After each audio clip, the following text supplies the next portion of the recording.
Hi, everybody. This is Dr. David P. Perrodin, and welcome to the Week 3 Fireside Chat for Educational Leadership 655 Pupil Services and Non-Discrimination with Viterbo University in La Crosse, Wisconsin. Week 3 begins on Monday, February 2nd, and concludes on Sunday, February 8th, 2026. A reminder to make contact with your learning team members and begin the division of labor for that assignment. You'll find a lot of resources in the allergy documents folder that is posted in class, and make sure that you are thinking about everybody you should contact, including your library media specialist. Maybe there are some books about food allergies that can be presented to the elementary students. Reflecting on week 2. Progress often starts with those willing to lead. Change spreads when individuals and institutions take action, setting examples for others to follow. So the big thing there, especially with this week, as you read about districts collaborating with other districts, that starts by somebody saying, hey, like, we are stronger if we're working with the district next to us or with a cohort of districts, if we're sharing knowledge.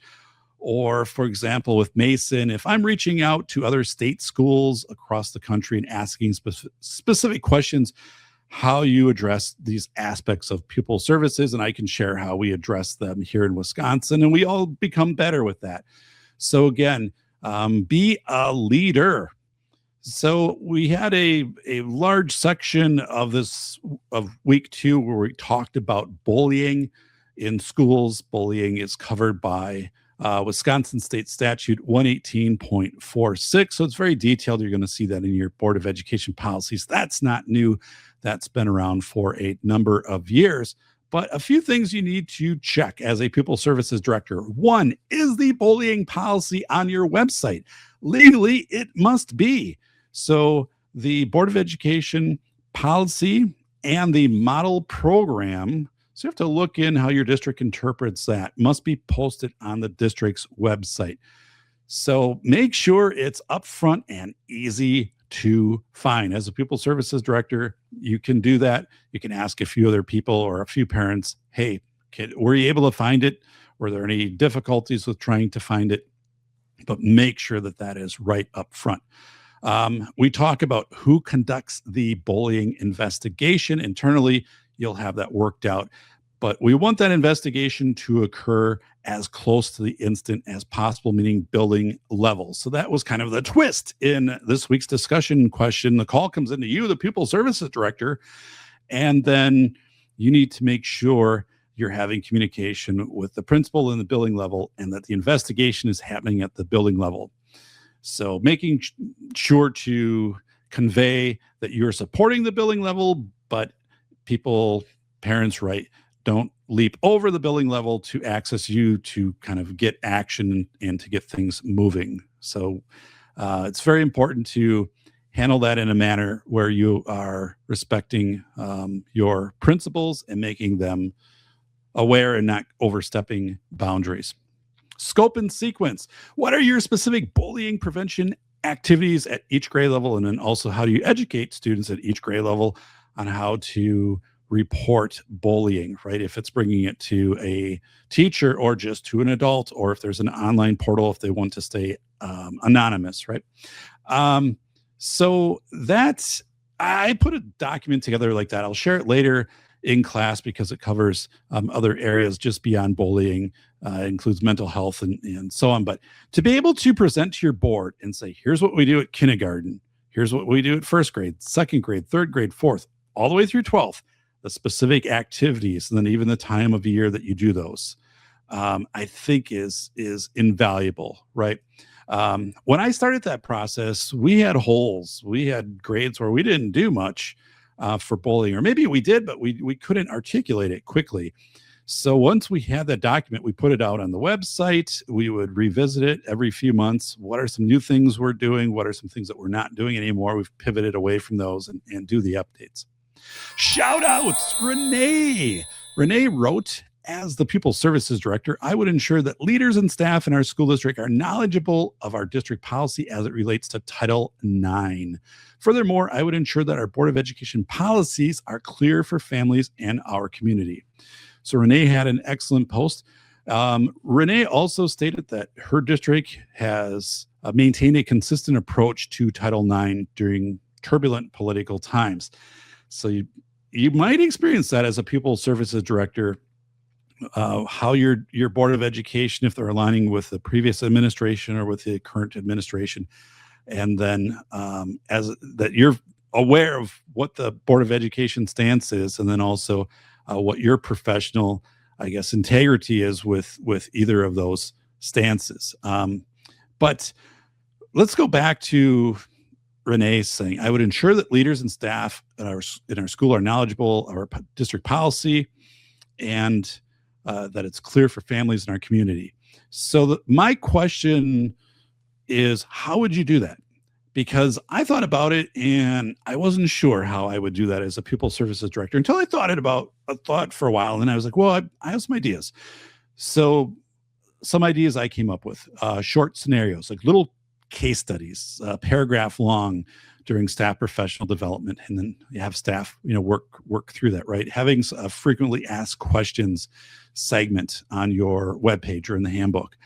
Here's one that I think would be innovative and very well received. Student-led videos about Title IX, kind of in that whole PBIS vein, right? In that playing field. And getting that student voice, having the student inform the systems that, they are within. So I think it's an opportunity to involve students, the end users, and have them contribute to that professional development and that awareness of Title IX. And again, just sit down with staff and say, how do we make this more accessible? Is it language? Is it case studies? Is it little videos? What do we do? Mason wrote about state schools such as WCBVI and WSD not having a board of education, and therefore they operate under state guidance. So, right, if you're at the School for the Blind in Janesville or School for the Deaf in Delavan, you do not have a board of education. So the DPI basically has its policies and procedures that's put in place for your school. So that's a little different because you're a little further removed, and that doesn't get visited as frequently, for example, as a board of education, which meets typically every 2 weeks, if not more frequently. So the question is, as Mason found out, he said, hey, we don't have this quite nailed down yet when he was looking through what is done for bullying and harassment and Title IX education. And that is a very authentic and very appreciated response, Mason. It doesn't mean that things are not happening at those schools. But what it means is, hey, here's our baseline. Let's just be honest about our baseline. And now we're going to move forward from that baseline. And because, for example, the state schools, whether you're at a solely virtual school, Arlie, or whether you are at a charter school, find schools that have a similar structure to yours and check with them of what they're doing. It might be in your district, but it might be outside your district. Mason, for you, it might be contacting the Illinois School for the Deaf or the Texas School for the Deaf and saying, talk about your professional development, share it with me, Pupil Services and bullying and harassment, right? So I think there's you're going to have very specific context because there you're also involving likely ASL, American Sign Language. So really well done. And dun, dun, dun, dun. So good job, Mason. Arlie addressed the phone call message about bullying. In addition to contacting the principal before returning the parent's phone message, Arlie noted that she would review relevant policies and procedures so she could reference them accurately during the conversation. Nice job, Arlie. And a good point there, because anytime we come into something that's kind of policy dense, it's good to go through it yourself and to have it so you can reference it.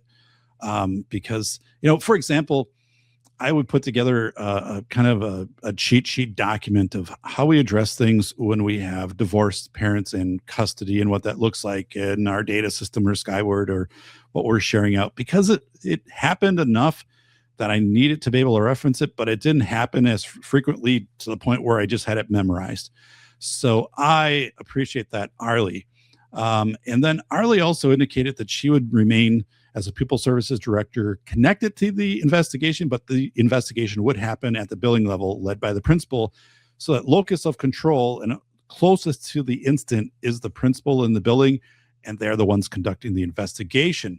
And we also had some other factors that come into play. As Arlie noted, this is more than just bullying versus the parent's very detailed message. There could be a Title IX investigation brought into this, and maybe a student safety investigation. So really well done, Arlie. Thank you. Sarah also addressed the parent phone call about bullying.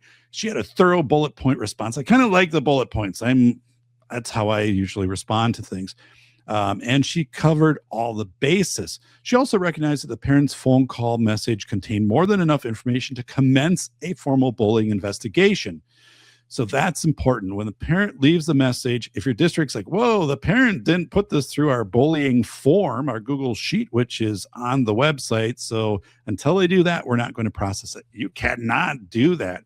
That message had more than enough information to warrant the start of an investigation. And Sarah recognized that. So again, if you're in an environment, though, where people are more maybe old school, or just that's the way it's been, is, we need this to come through this specific portal.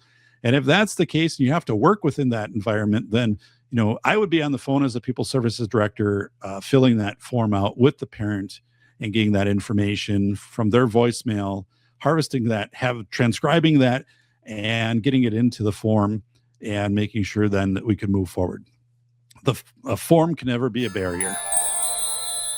Week 3, the SWOT assignment. It is due February 7th. It's meant to be concise. SWOTs, though, can reveal a lot of information. So again, 8 strengths, 8 weaknesses, 8 opportunities, 8 threats. Watch the Marcus Buckingham presentation. That'll give you a lot of energy, kind of, and put you in the right mind frame for what I'm looking for with that. Upload it by Saturday, February 7th. It should be no longer than 2 pages. Don't put a lot of color in it. My 14-year-old printer back there thanks you. But kind of when you're looking at that, you want to maintain your strengths. You want to look at a weakness and possibly move it into an opportunity.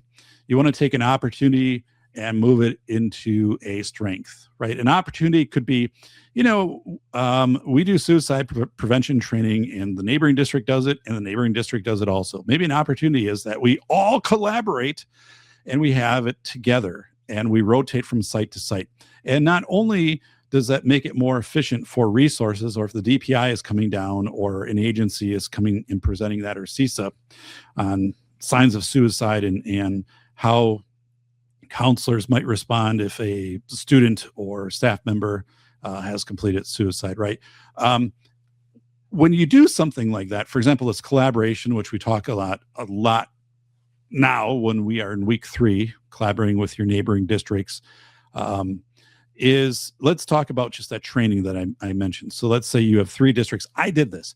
I brought in 2 neighboring districts, because if anything happened with our district, those were the 2 districts I was going to call as a Pupil Services Director and say, hey, I need some counselors or a social worker to come over and support our students and staff. And I need it to be like a snap of a finger, where they'd be like, yes, we've got it. We know you. We've already worked with your staff.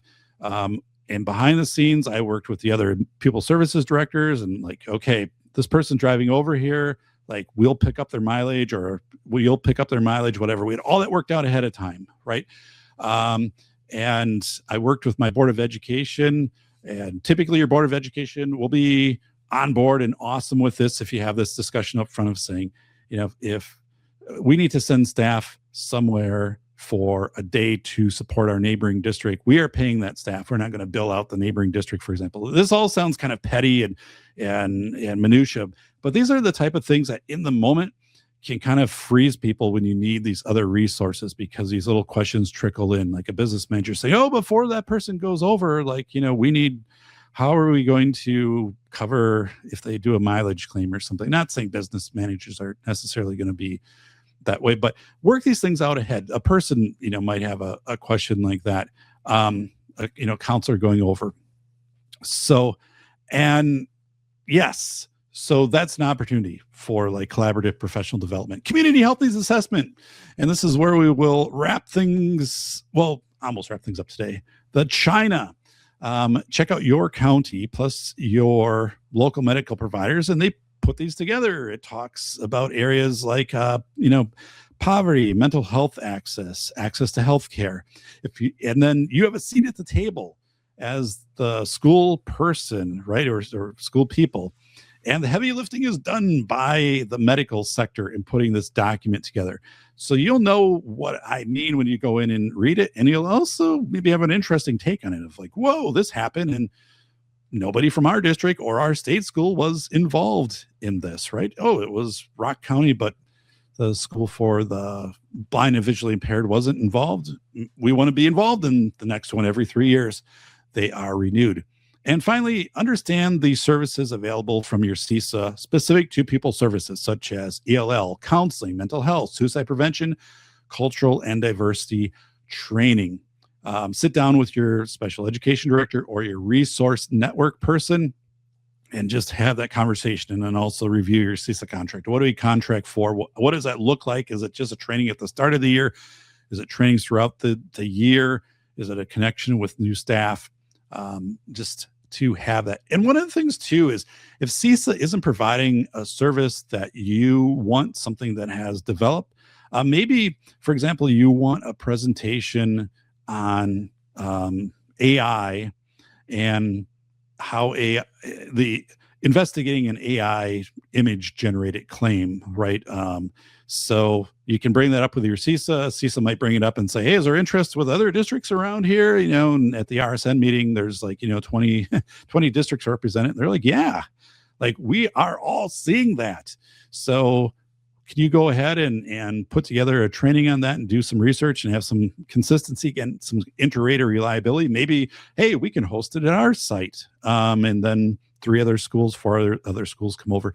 That's so important to have that connection with your neighboring schools. They're there for you and you're there for them. And we kind of lose that, right, with turnover. When you read the Sauk County Director's article, and also the article posted about special education directors working together, that is amazing. One of the most powerful things I did early in my career as a pupil services director was working with other new directors in Sauk County. And we did amazing things with pupil services and allergy standardization of allergy protocols across all of our buildings and all of, during our lunch times. And it was just fascinating, right? So there's a lot of power in collaborating. All right, everybody, this is the week 3 Fireside Chat. For week 3, you do have the SWOT assignment coming up. I wish everybody well. We are in a warming trend here, so yay for that. Take care.